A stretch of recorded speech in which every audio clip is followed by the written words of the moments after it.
So hi guys, swerte ka kung ang imong amo nag-umaasa lang sa mga order aning mga traditional food nila every Chinese New Year. So ang akong amo, kay mahilig sila sa food, traditional masyado yung aking amo, lutong bahay talaga kami. So ito yung radish cake.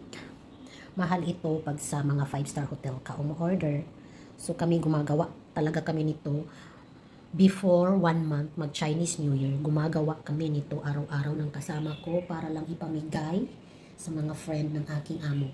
Kung sa Saudi, may mga traditional food din sila like sambusa or ano nga yung parang lugaw. Nakalimutan ko na sambusa or shorba, gano'n. Dito naman, radish cake. Ito, kuan, kanang water chestnut cake. Yan. Masyado siyang matrabaho, guys. Hindi siya ganun kadali gawin.